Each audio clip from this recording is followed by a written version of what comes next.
Hello विद्यार्थियों, नमस्ते। कैसे हो आप सब? हाँ, तो हमारा चैप्टर 1 यानी कि पहला चैप्टर चल रहा था। पहले चैप्टर के हम 3 वीडियो बना चुके हैं और 3 वीडियो में आपने संतुलित भोजन, असंतुलित भोजन, कुपोषण और संतुलित भोजन में जो पोषक पदार्थ हैं उनकी कमी के कारण, संतुलित भोजन में उपस्थित जो पोषक पदार्थ होते हैं उनमें कमी के कारण जो कुपोषण की शिकायत आती है, कुपोषण की जो समस्या उत्पन्न होती है, उनके बारे में हमने पढ़ा है। जैसे कि प्रोटीन की कमी हो जाती है, प्रोटीन कुपोषण हमने पढ़ा है, विटामिन कुपोषण हमने पढ़ा है और खनिज कुपोषण हमने पढ़ा है। ठीक है ना? तो यहाँ तक हम पढ़ चुके हैं। अब आगे हम इस चैप्टर में पढ़ने जा रहे हैं मोटापा। क्या पढ़ने जा रहे हैं? मोटापा। मोटापा क्या होता है?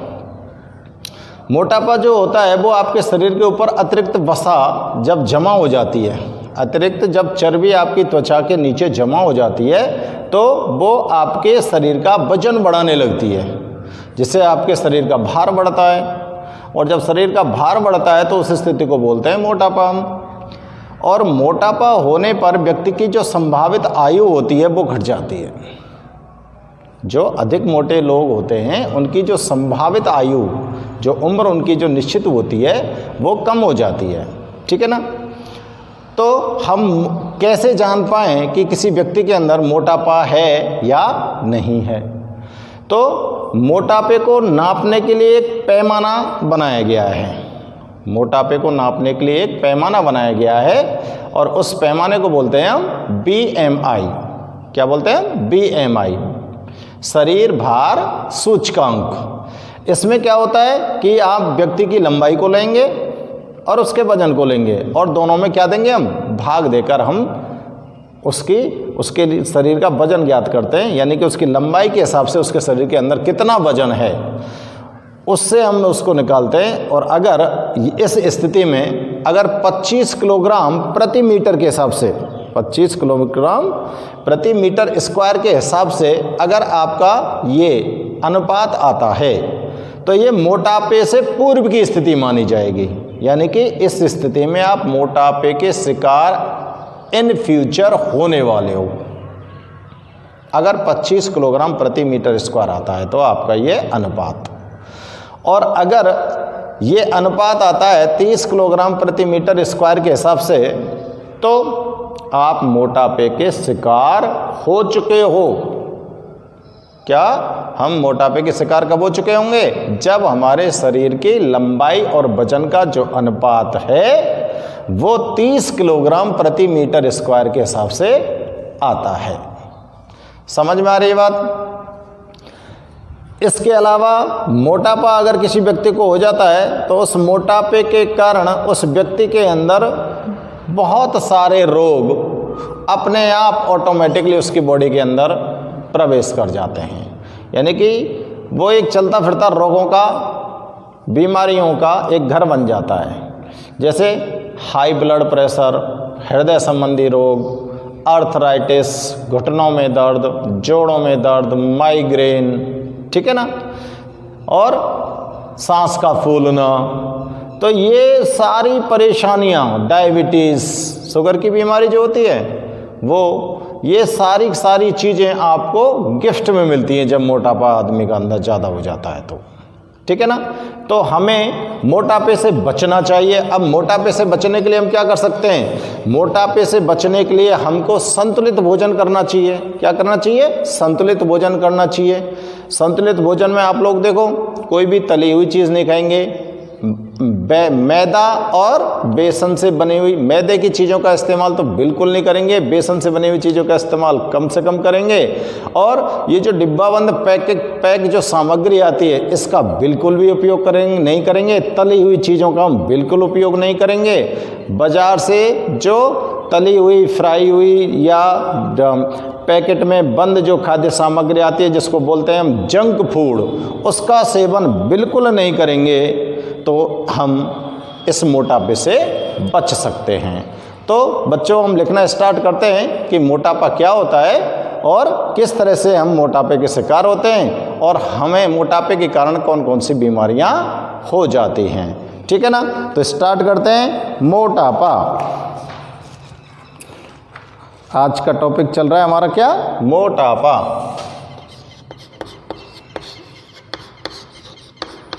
इसको बोलते हैं हम ओबेसिटी, अंग्रेजी का शब्द है ओबेसिटी, ठीक है ना। तो देखो, वह स्थिति जब अत्यधिक शारीरिक वसा शरीर पर एक सीमा तक जमा हो जाए, वह स्थिति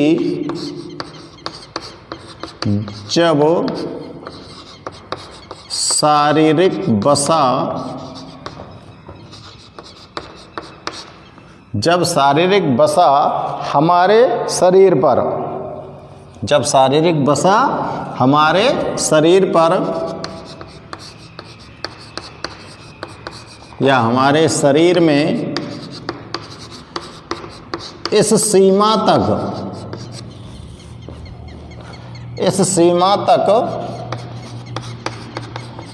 जमा हो जाए कि उसके दुष्प्रभाव, शारीरिक वसा इस सीमा तक जमा हो जाए कि उसके दुष्प्रभाव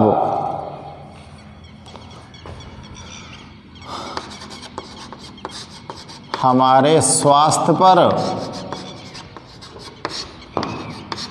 पड़ने लगते हैं, उसके दुष्प्रभाव हमारे स्वास्थ्य पर पड़ने लगते हैं और संभावित आयु में पड़ने लगते हैं और संभावित आयु आपकी घट जाती है। तो इस स्थिति को क्या बोलोगे बताओ, मोटापा। तो इसे मोटापा कहते हैं। इसके कारण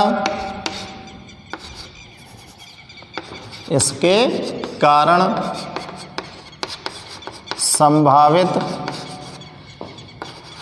आयु घट जाती है। मोटापे के कारण क्या होगी, जो संभावित आयु है वो घट जाएगी, ठीक है ना। और हमें बहुत से रोग होने लगते हैं।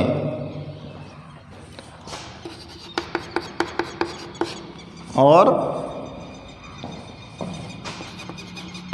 व्यक्ति को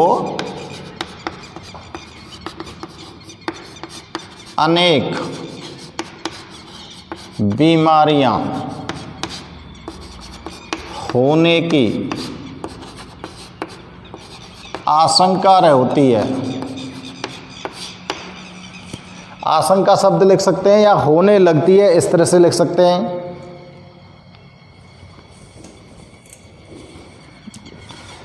अनेक बीमारियां होने की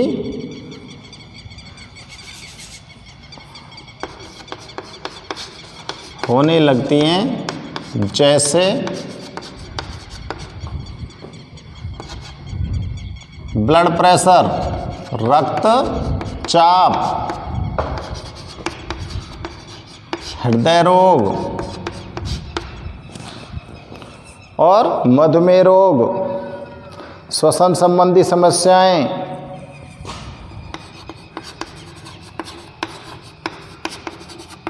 मधुमेह,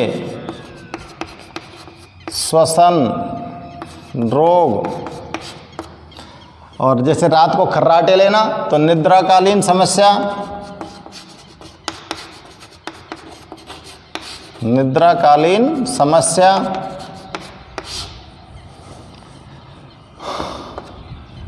जोड़ों में दर्द होना आदि। इतने सारे रोग आपको सिर्फ मोटापा होने के कारण होने की संभावना रहती है, ठीक है। अब देखो, मोटापे को आप किस कारण से बढ़ाते हो? मोटापा हम किस कारण से बढ़ाते हैं? मोटापा बढ़ने का कारण होता है कि आप शरीर की जो ऊर्जा खर्च करने का सिस्टम होता है, मतलब आप जितनी ऊर्जा ले रहे हो शरीर में, इसका कारण बता रहे हैं हम। मोटापे का कारण क्या है कि जितनी ऊर्जा शरीर के द्वारा ग्रहण की गई है वो ऊर्जा खर्च नहीं की जा रही है शरीर के द्वारा। यानी कि आप ऊर्जा ले तो खूब रहे हो लेकिन उस ऊर्जा को आप खर्च नहीं कर रहे हो, और जब आप ऊर्जा को खर्च नहीं करेंगे तो वो ऊर्जा वसा के रूप में आपके शरीर के अंदर जमा होती चली जाएगी। यानी कि शारीरिक परिश्रम अगर हम नहीं करते हैं, जितना भोजन करते हैं, तो मोटापा बढ़ने की संभावनाएं पूरी रहती हैं। ठीक है ना? तो इसका कारण लिख देते हैं हम प्रमुखतः। इसका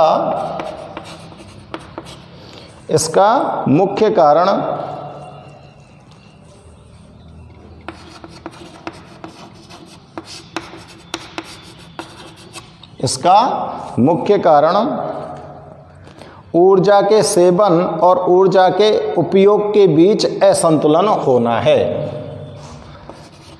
ऊर्जा के सेवन और ऊर्जा के बीच असंतुलन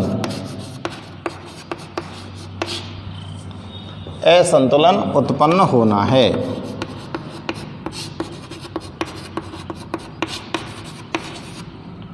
ये इसका प्रमुख कारण होता है। और आपकी जो जीवन शैली है वो जीवन शैली थोड़ी सी कैसी हो जाती है? अव्यवस्थित हो जाती है। जैसे आप बिल्कुल भी व्यायाम नहीं करते हो, जंक फूड खाते हो हैं, और आपका जीवन यापन है वो बिल्कुल स्थिर हो चुका है, अधिक चर्बी वाला भोजन कर रहे हो। ऐसी स्थिति में मोटापा बढ़ने की संभावनाएं पूरी रहती हैं। अब इसके अलावा कारण और लिख देते हैं। इसके अलावा अधिक वसायुक्त भोजन का सेवन करना,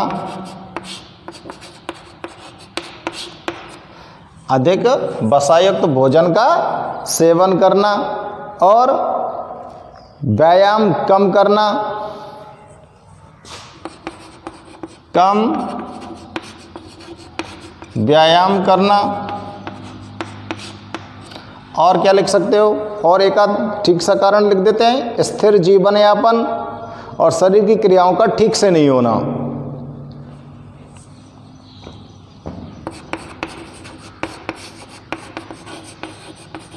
स्थिर जीवन यापन एवं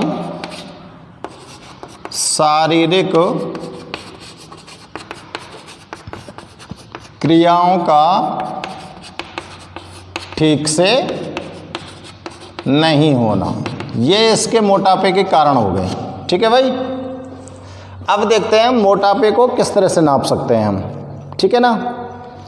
तो शरीर भार सूचकांक अभी मैंने बताया था। शरीर भार सूचकांक के द्वारा हम मोटापे की स्थिति को पता लगा सकते हैं। शरीर भार सूचकांक, ब्रैकेट में लिख देता हूं मैं BMI, जिसमें क्या करेंगे आप बताओ? जिसके अंदर क्या होता है भाई? भार और लंबाई का अनुपात होता है, जिसमें शरीर के भार और लंबाई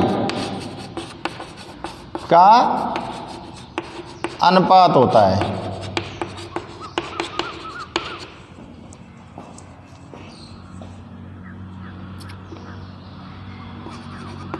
अतः BMI से मोटापे की स्थिति का पता लगता है। ये मोटापे की स्थिति हो गई आपके पास। अब मैं यहाँ अलग से लिख रहा हूं, देखो शरीर भार सूचकांक,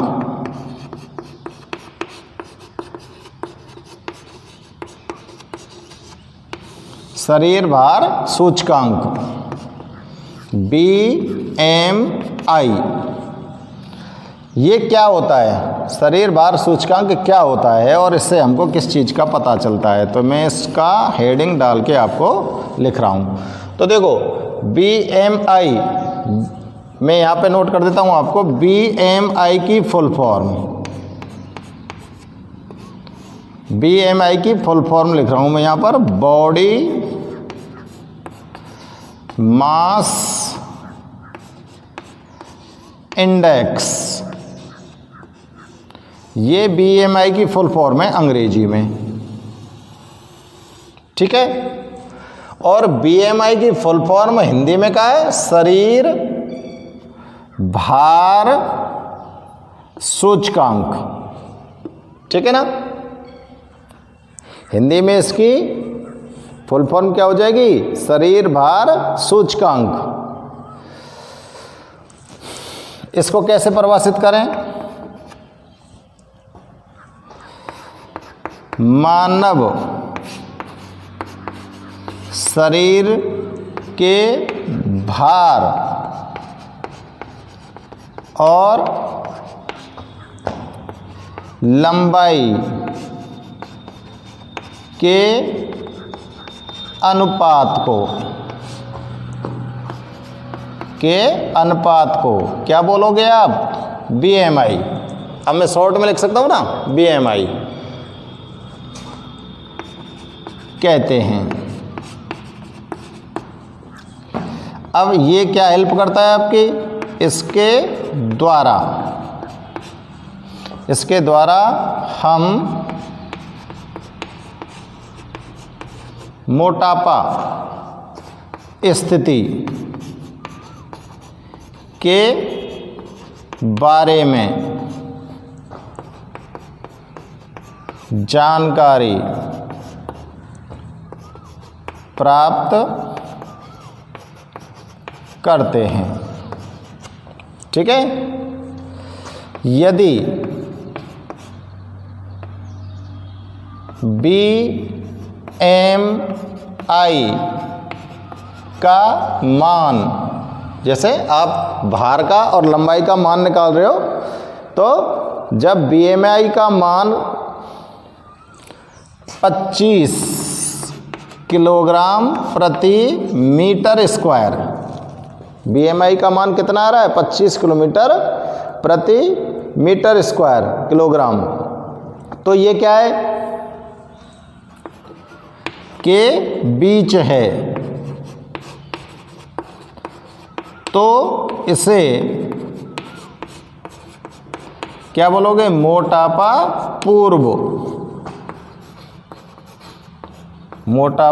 पूर्व की स्थिति।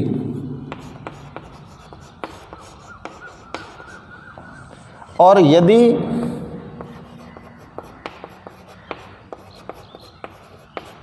यह कौन, BMI को मान 30 किलोग्राम प्रति मीटर स्क्वायर है, तो इसे क्या बोलोगे बताओ, तो इसे हम क्या बोलेंगे, मोटापा।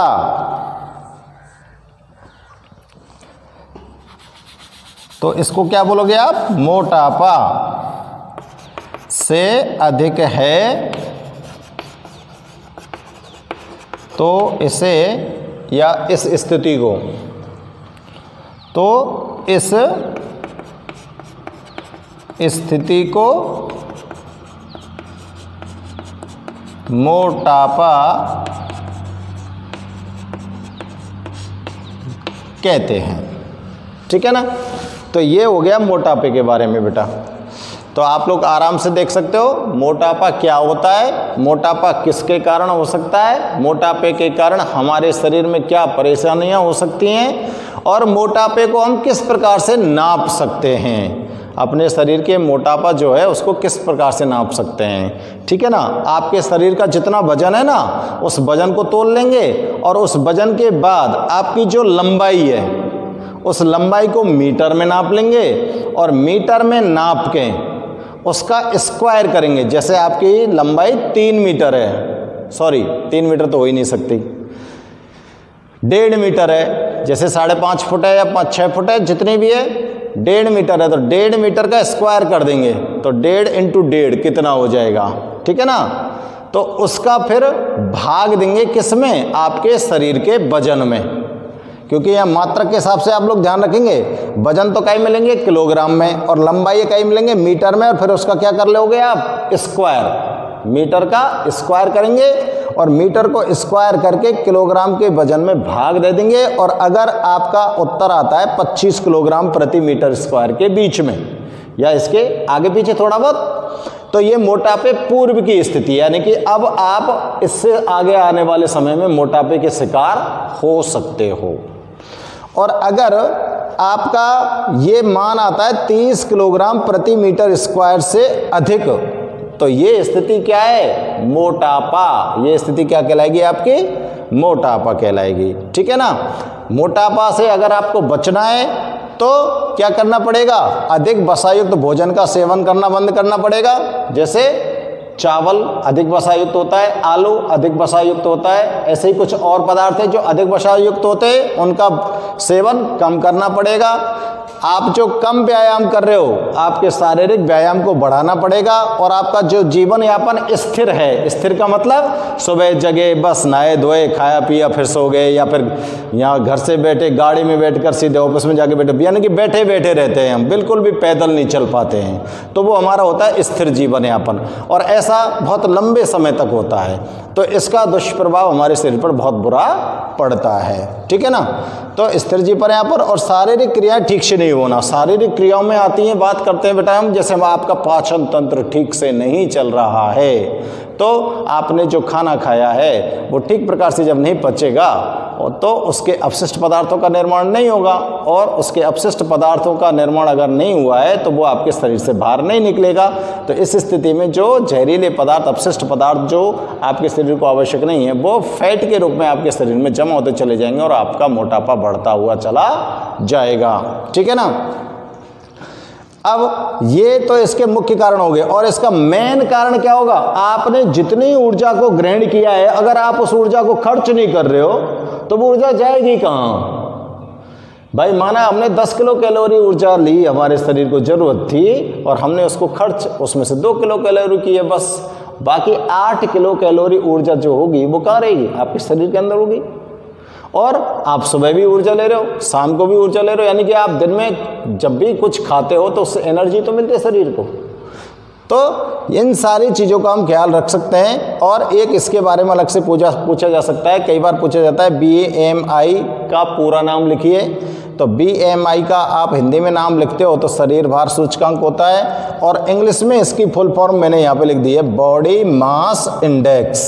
ठीक है ना, तो ये मोटापे के बारे में हो गया, आप इसको फटाफट से नोट करो और हम अब अगला टॉपिक लेते हैं। ठीक है, नोट करिए। हाँ, तो अब आगे देखते हैं हम रक्तचाप, ब्लड प्रेशर। मोटापे के बाद हम देखते हैं क्या, रक्तचाप, ब्लड प्रेशर क्या होता है। तो देखो, आपका जो रक्त होता है वो रक्त वाहिनियों के अंदर प्रवाहित होता है। रक्त वाहिनियाँ कौन कौन सी हैं, धमनी और सिराएं। हृदय से रक्त कहाँ पर पहुँचता है, शुद्ध रक्त धमनी के अंदर पहुँचता है। हृदय रक्त को धमनियों के अंदर पंप करवाता है। जब धमनी की अंदर हृदय के द्वारा रक्त को पंप किया जाता है तो धमनी की दीवारों पर एक दबाव पड़ता है, धमनी की दीवारों पर दबाव पड़ता है, और धमनी की दीवारों पर जो दबाव पड़ता है उसको हम क्या बोलते हैं, रक्तदाब बोलते हैं। तो रक्त वाहिनियों में बहते हुए रक्त के द्वारा वाहिनियों की दीवारों पर डाले गए दबाव को ही क्या बोलेंगे, हम रक्तदाब बोलेंगे। अब ये जो रक्तदाब होता है, किसी भी व्यक्ति का जो रक्तदाब होगा उसको हम सिस्टोलिक और डायसिस्टोलिक रक्त के रूप में, दाब के रूप में व्यक्त करते हैं। ठीक है ना। तो मैं यहाँ पर लिख रहा हूँ, किसी व्यक्ति के रक्तचाप को सिस्टोलिक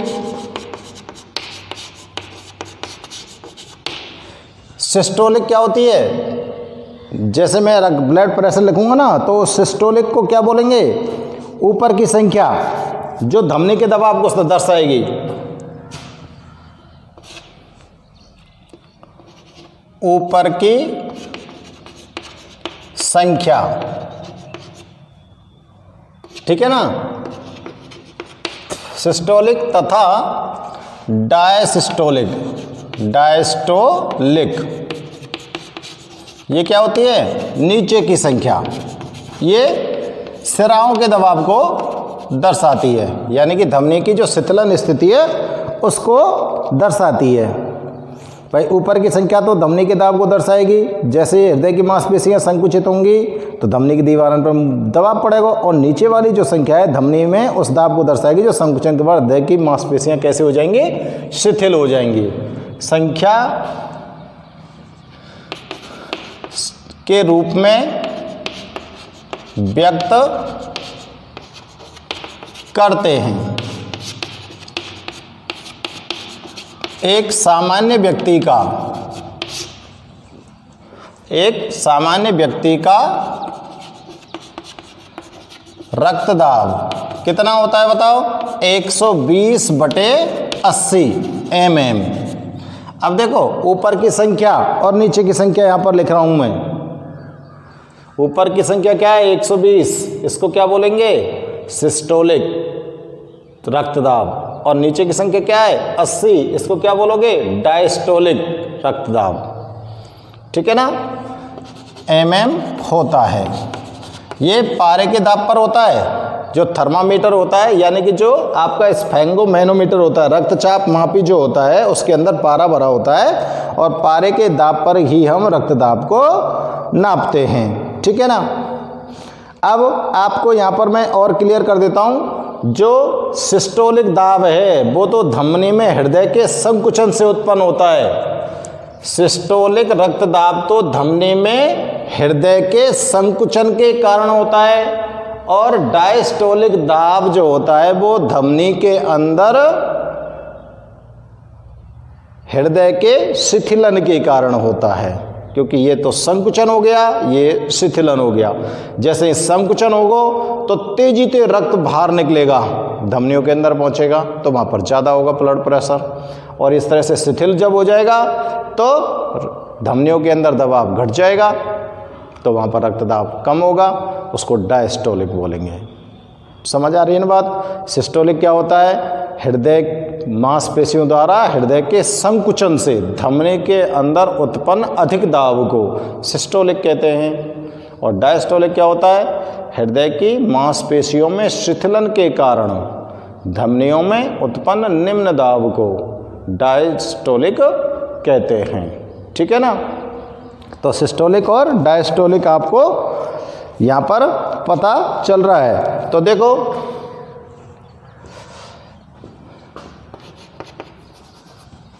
मैं नोट कर देता हूँ, सामान्य व्यक्ति में सिस्टोलिक दाब कितना हो सकता है और डायस्टोलिक दाब कितना हो सकता है, ठीक है ना। सामान्य व्यक्ति में सिस्टोलिक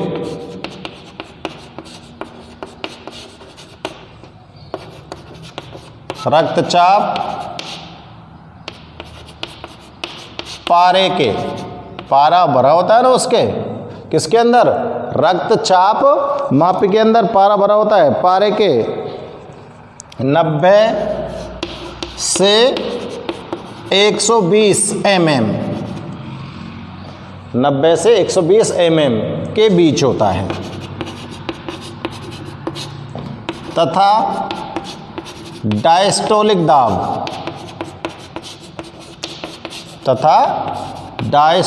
रक्तदाब जो होगा वो कितना होगा बताओ, 60 से 80 पारे के बीच होगा। पारे के 60 से 80 mm के बीच होता है। ठीक है ना, ये आपका सिस्टोलिक और डायस्टोलिक रक्तदाब होता है। अब आप रक्तचाप को किसके द्वारा नापते हो?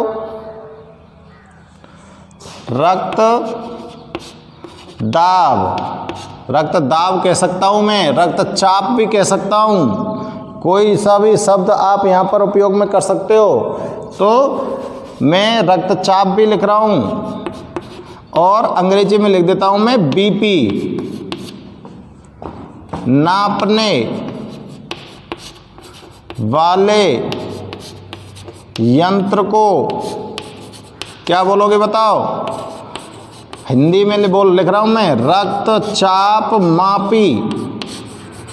हिंदी में तो क्या बोलेंगे? रक्तचाप मापी। और अंग्रेजी में स्फैग्मो मैनोमीटर। स्फैग्मो मैनोमीटर कहते हैं। ठीक है, रक्तचाप को नापने वाला यंत्र कौन सा है? स्फैग्नो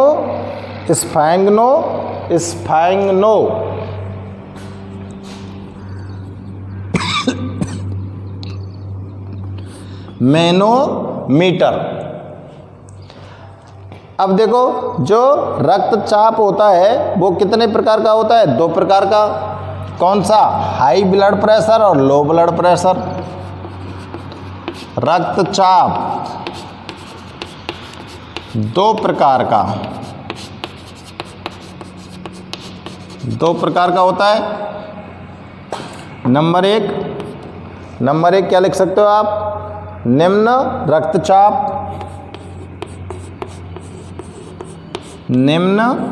रक्तचाप। इसको क्या बोल सकते हो आप? Lower blood pressure. Low blood pressure. जाते तुम कहें बीपी लो, इसको क्या बोल सकते हो आप? BP low. ये निम्न रक्तचाप होता है। ये क्या होता है? जब धमनी और नसों में रक्त का प्रवाह कम होने के संकेत दिखाई देते हैं, तो उस स्थिति को क्या बोलोगे? Low blood pressure. तो कैसे परिभाषित करें? वह है दाब जिसमें धमनियों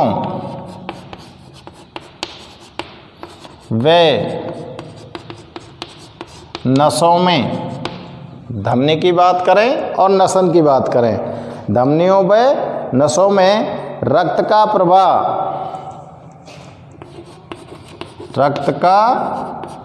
प्रवाह कम होने के लक्षण दिखाई देते हैं। रक्त के प्रवाह के कम होने के लक्षण दिखाई देते हैं, अर्थात इसमें क्या होता है?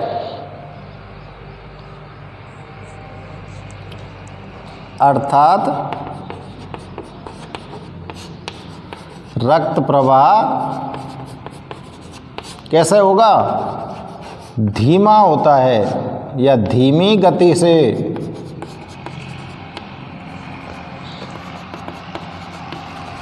होता है। और इसमें क्या हो सकता है? जिसके कारण आपका जो मस्तिष्क है, हृदय, मस्तिष्क और गुर्दे, जिसके कारण हृदय, मस्तिष्क, गुर्दे का मतलब किडनी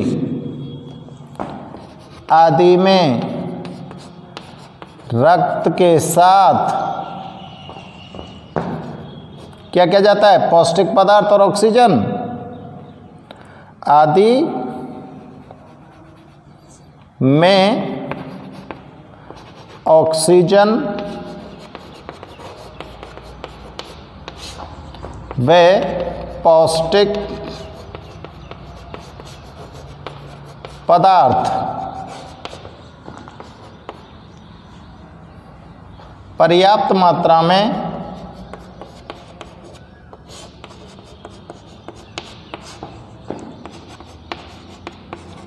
नहीं पहुंच पाते हैं। ऑक्सीजन आपके मस्तिष्क को नहीं पहुंचेगी, हृदय को नहीं पहुंचेगी, गुर्दों को नहीं पहुंचेगी, पौष्टिक पदार्थ नहीं पहुंच पाएंगे, तो आपके ये जो अंग हैं ये सामान्य रूप से काम नहीं करेंगे। तो ये अंग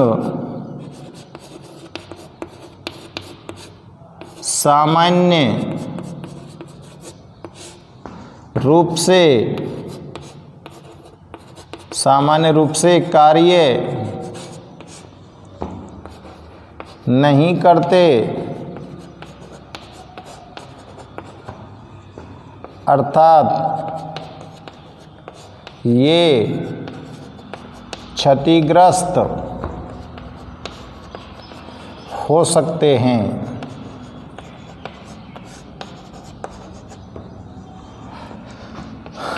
जिससे शरीर को हानि होती है। भाई जब ब्लड प्रेशर कम पड़ जाएगा, बीपी कम पड़ जाएगा, तो कम बीपी होने के कारण सबसे ज़्यादा जो प्रभावित होने वाला क्षेत्र होता है वो होता है आपका मस्तिष्क। क्यों? आपका मस्तिष्क तभी अच्छा काम करता है जब उसको पर्याप्त मात्रा में ऑक्सीजन लगातार रूप से सप्लाई होती रहती है।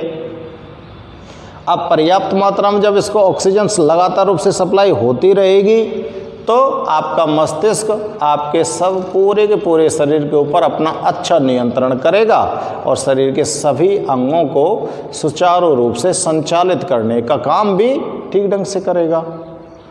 लेकिन जब मस्तिष्क को ऑक्सीजन नहीं पहुंची तो इसका मतलब आपके मस्तिष्क ठीक से काम नहीं कर रहा है, तो आपके सभी अंग उससे प्रभावित हो जाएंगे, क्योंकि नियंत्रण करने वाला काम तो किसका है? मस्तिष्क का है। अब पौष्टिक पदार्थों को लेकर भी ब्लड ही जाता है। अब ना तो ऑक्सीजन पहुंच रही है मस्तिष्क को, ना ही वहाँ पौष्टिक पदार्थ पहुंच रहे हैं, तो वो काम कैसे करेगा? तो फिर धीरे धीरे आपका पूरा का पूरा शरीर शिथिल हो जाता है और हमको बेहोशी आने लगती है। तो लो ब्लड प्रेशर जो होता है उसमें व्यक्ति ज़्यादातर उसका शरीर ठंडा पड़ता जाता है और वो एकदम सोता हुआ चला जाता है और वो एकदम ऐसी नींद में चला जाता है, तो फिर उसके जागने के चांसेस बहुत कम रह जाते हैं। ठीक है ना? तो ये ज़्यादा खतरनाक होता है। लो ब्लड प्रेशर आपका जो होता है वो ज़्यादा खतरनाक होता है, क्योंकि जब बीपी कम हो जाता है तो उस स्थिति का व्यक्ति को पता नहीं चलता है। क्यों नहीं पता चलता है? क्योंकि उसका मस्तिष्क काम करना बंद कर देता है, इसलिए वो कुछ नहीं कह पाता। और जब तक व्यक्ति कुछ नहीं कहेगा तो आपको ऐसा लगता है कि अभी तो आराम से सो रहे थे, लेकिन सोते सोते व्यक्ति को क्या हो गया। तो ये स्थिति जो आती है वो कम बीपी की स्थिति में आती है। ठीक है ना? तो हमें समय समय पर ऐसे व्यक्तियों का ब्लड प्रेशर जाँच करा लेना चाहिए। दूसरी स्थिति के बारे में बात करते हैं। ये तो कम ब्लड प्रेशर हो गया, और अब हम बात करते हैं उच्च रक्तचाप की। अगर ब्लड प्रेशर बढ़ जाता है, बीपी अधिक हो जाता है, तो अधिक बीपी की स्थिति में क्या हो सकता है? देखो,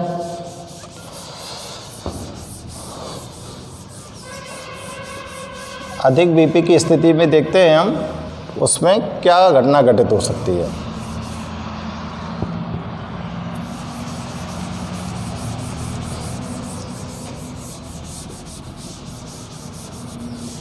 तो अगली हेडिंग आपकी हो जाएगी उच्च रक्तचाप। अगली हेडिंग क्या डालेंगे? उच्च रक्तचाप। ठीक है? तो अगली हेडिंग डाल दो बच्चों,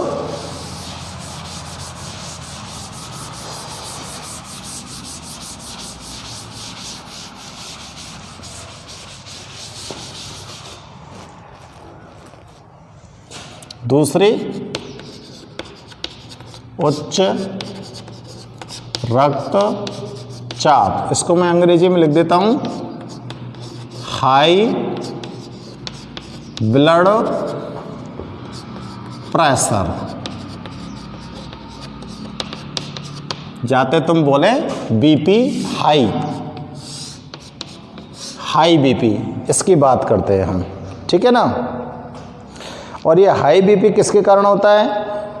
वह दाब जो धमनियों में और नसों में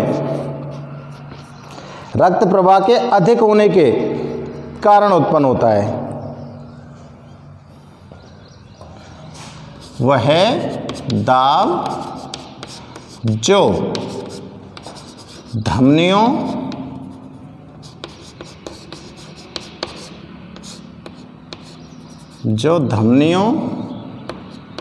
तथा नसों में अधिक रक्त प्रवाह, अधिक रक्त प्रवाह के कारण होता है। यह स्थिति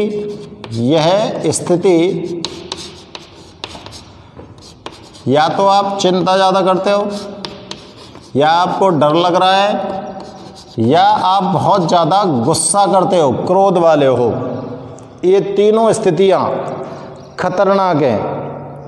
चिंता, क्रोध, भय, ईर्ष्या।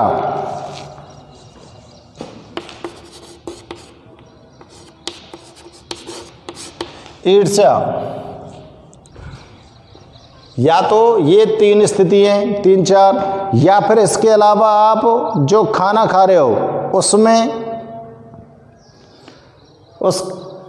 उसमें आप मैदे का उपयोग ज़्यादा कर रहे हो, तली हुई चीज़ों का ज़्यादा उपयोग कर रहे हो, या फिर आप चीनी, मसाले, अचार या फिर वसा युक्त भोजन ये ज़्यादा खा रहे हो, अधिक शराब पी रहे हो, या फिर नशीले व्यसनों का उपयोग कर रहे हो, तो इस स्थिति में आपका ब्लड प्रेशर हाई होता है। तो अधिक ब्लड प्रेशर की स्थिति कब आती है? चिंता, भय, क्रोध, ईर्ष्या तथा मैदे या तले भोजन से, मैदा को भोजन हो चाहे तला भोजन हो, मिर्च मसाले तेज वाला यानी कि गरम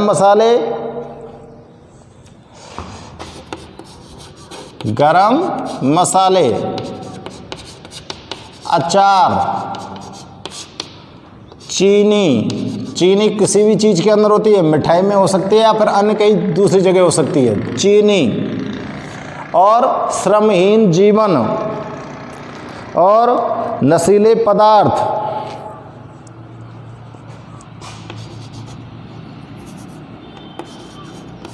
श्रमहीन जीवन तथा वे शराब, सिगरेट आदि का सेवन करने से। देखो, हाई बीपी की स्थिति कब आती है? चिंता, भय, क्रोध, ईर्ष्या के समय और कब आ सकती है? ईर्ष्या के समय तथा और क्या हो सकता है? आपने मैदा से बना हुआ भोजन खाया है या तला हुआ भोजन खाया है, तब हो सकता है। अधिक गरम मसाले युक्त भोजन खाया है, अचार है, चीनी से बना कोई भी पदार्थ खाया है, आपका जीवन बिल्कुल श्रमहीन है, आप शराब या सिगरेट का सेवन करते हो, तो ऐसी स्थिति में आपका ब्लड प्रेशर कैसा हो जाएगा? अत्यधिक हो जाएगा। ठीक है ना। सेवन करने से रक्तचाप अधिक हो जाता है, अधिक हो जाता है। ये हाई ब्लड प्रेशर का कारण है, ठीक है ना। तो अब ऐसे व्यक्ति को क्या करना चाहिए?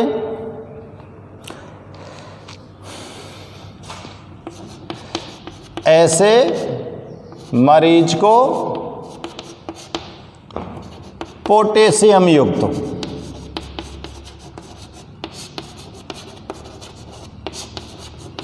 भोजन करना चाहिए। देखो, इस तत्व को ध्यान रखना। पोटेशियम युक्त भोजन कैसे व्यक्तियों के लिए अच्छा रहता है? उच्च हाई ब्लड प्रेशर वाले को, और ऐसे व्यक्तियों को व्यायाम करना चाहिए और कम से कम 30 मिनट पैदल चलना चाहिए, कम से कम 30 मिनट। यहां पर लिख देता हूं मैं, जंक फूड का सेवन बंद कर देना चाहिए तथा कम से कम 30 मिनट पैदल चलकर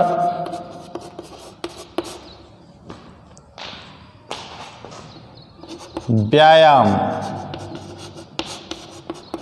रोजाना करना चाहिए।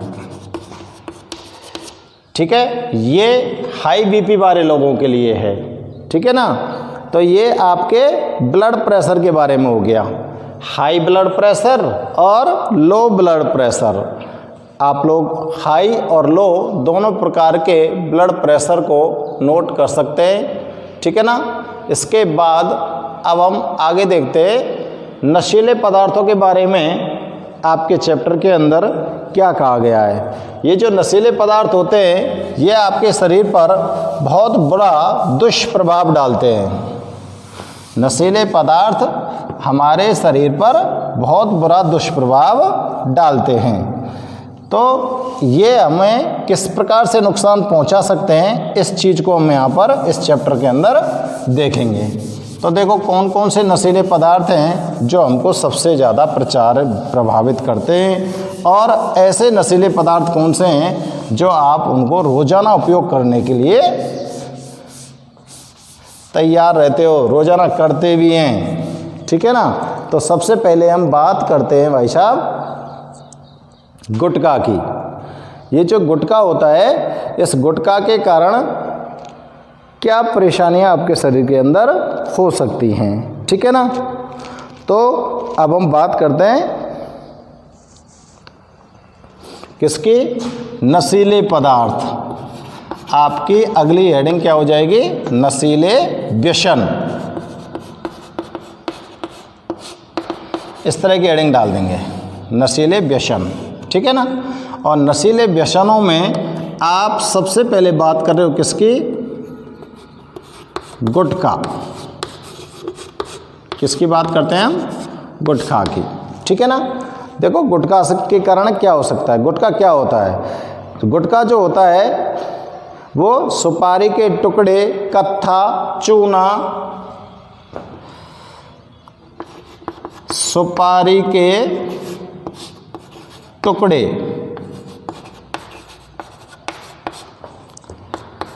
कत्था, चूना, संश्लेषित पदार्थों की खुशबू, संश्लेषित खुशबू और धातु के वर्क, संश्लेषित खुशबू वे धातु के वर्क, धातु के वर्क, जैसे पदार्थों के मिश्रण से तैयार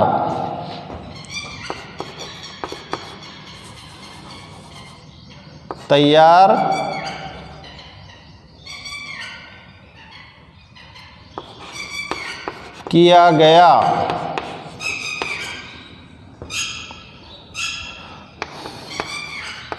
पदार्थ गुटखा कहलाता है। अब ये जो गुटखा होता है ये पाउच के अंदर मिलता है और इस पाउच संस्कृति के कारण गुटखे की जो पहुंच है वो गली गली तक हो गई है। गुटखे की जो पहुंच है वो गली गली तक हो गई है। किसके कारण? पाउच संस्कृति के कारण गुटखा की पहुंच आपकी गांव तक की गलियों में,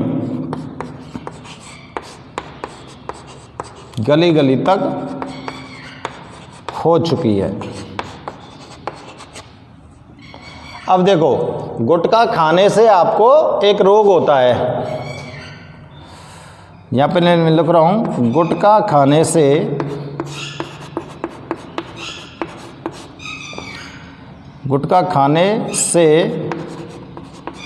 व्यक्ति को सब म्यूकस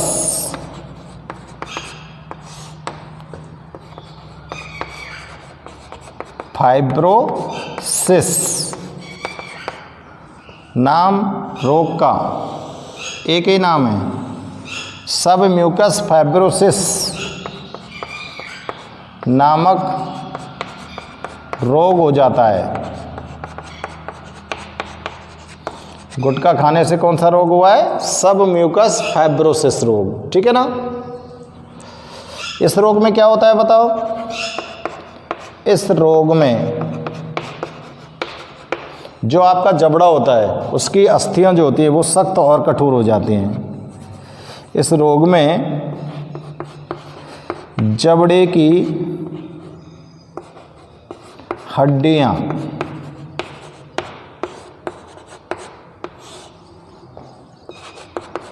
सख्त व कठोर हो जाती हैं और हमारा मुंह ठीक से नहीं खुल पाता है।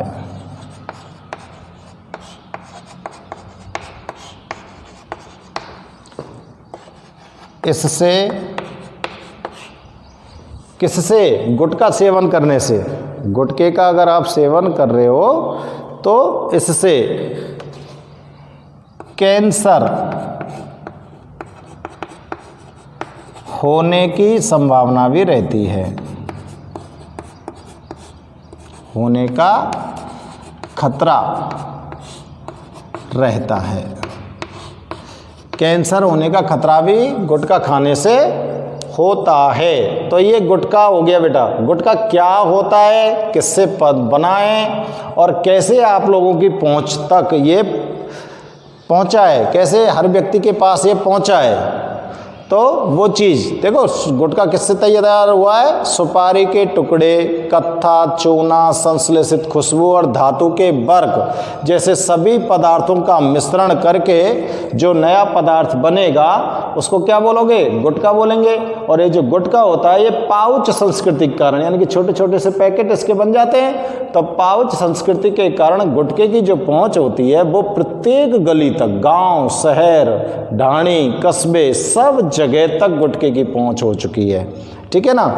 अब इस गुटखे के कारण हमको कौन सा रोग हो जाता है? गुटखा खाने से व्यक्ति को सब म्यूकस फाइब्रोसिस नाम का एक रोग हो जाता है। और इस रोग के अंदर क्या होता है? हमारी जो जबड़ा होता है, ये जबड़े की जो मांसपेशियां होती हैं, जो हड्डियां होती हैं, हड्डियां और मांसपेशियां ये सख्त और कठोर हो जाएंगी।